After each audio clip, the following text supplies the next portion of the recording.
time to Iverstead to climb the 10,000 steps. Are you the one the Greybeards called? It must be quite an honor, so I've heard.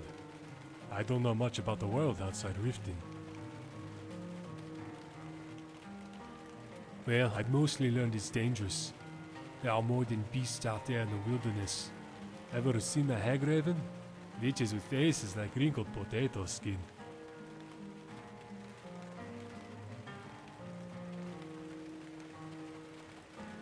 Ha! True enough. Some people have tongue sharper than any talent. You are talking about a person, aren't you? Although I really shouldn't talk ill of Hagravens, whether they're man or beast. They are family after all. When I was a boy, the other children used to tease me because of my name. Said my mother was a Hagraven queen. Prince Hagraven, they used to call me. Little bastards can be cruel.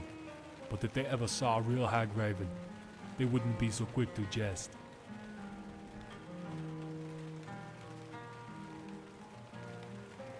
I have a view, if you'll indulge me. In my journeys to the north, for instance, I found a palace with domes painted like the night sky. There were towers that touched the stars overlooking oceans as blue as sapphire. Yet the true jewel lies in the pit of the city dungeon. Inside one of the cells is the most beautiful damsel you will ever lay your eyes upon. But her voice is dirty with pain. She had been beaten and tortured. Yet through it all she faces those who greet her with dignity and pride. Yet I sense beneath her tough veneer that there was a twinge of sorrow. Not for herself, but for those on the battlefield she cannot save. Very well. I would tell you of the far west, where there are mountain peaks striped with rivers of stone. The air is thicker than a Jarl's waistline, and the wind rumbles like the breath of a dragon.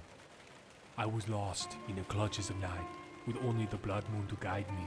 That is, until I saw a fire, and a circle of tents tucked below the rock. Imagine my surprise when I approached the camp, and found 3 women in furs no larger than a hair's breadth, training their arrows at my throat. I froze. I was intoxicated by beauty and fear. I thought I'd surely be dead. I wondered if there was a better way to die. Then a voice came cutting through the silence. It said, "You can shoot him in the neck, but he won't bleed. The blood's all below the waist."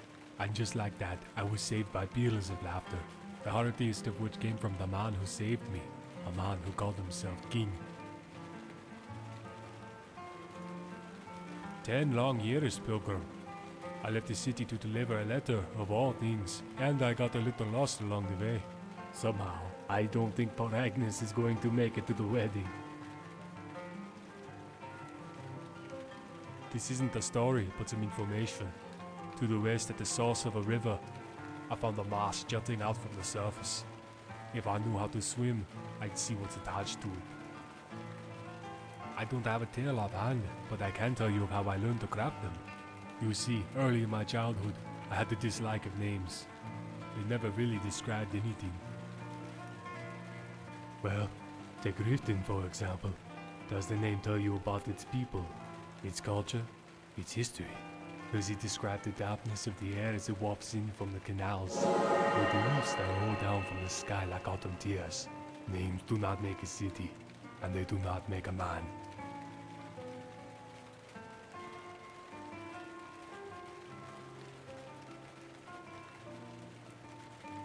Yes, but only if you've been there.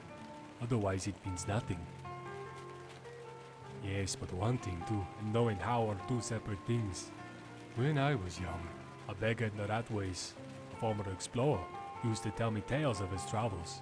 Knowing my history, he always made an effort to be as descriptive as possible, to use his words like a painter who uses a brush. Neither, he taught me how to paint. Actually, I hope to make this my final detour.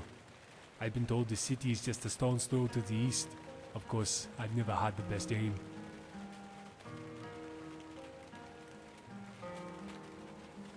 I once visited Rorikstead because I fancied the song about Ragnar. Strange to find a town named after a still living person. Rorik of Rorikstead. I guess that's why they call it All Rorikstead. Must have had another name. Unless the song isn't as old as I think. Feeling a bit nostalgic. 10 long years I've been on this journey. I want to return to Riften, but at the same time, I don't want to see it end. Sure thing, friend. Let me tell you about my days as a brawler. It was sans dusk and I had spent my last coin on a bottle of cheap swill.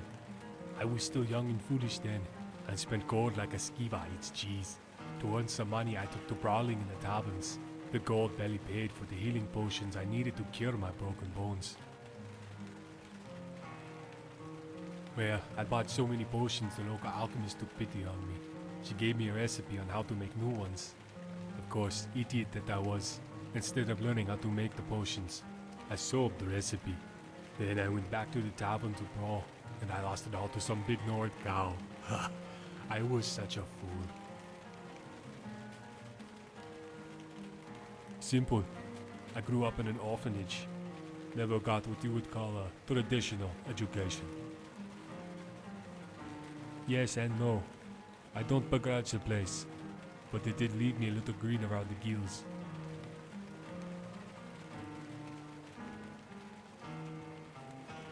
You have not met Glaylord the Kind. Now that is a hag. Although really, I mean that as a compliment.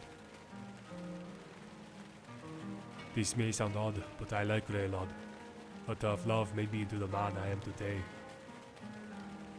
Of course. She's strict, mean, and has little patience for noisy children. Everything a parent wants in a teacher. Naturally, I didn't always think so. When I was little, there were many times I wanted to do Glaylord harm. I even tried to bribe a guard into killing her by offering one of the orphan girls as payment. In the end, I am thankful the guard didn't turn me in right then. How foolish a child I was to think I could convince an adult to commit murder.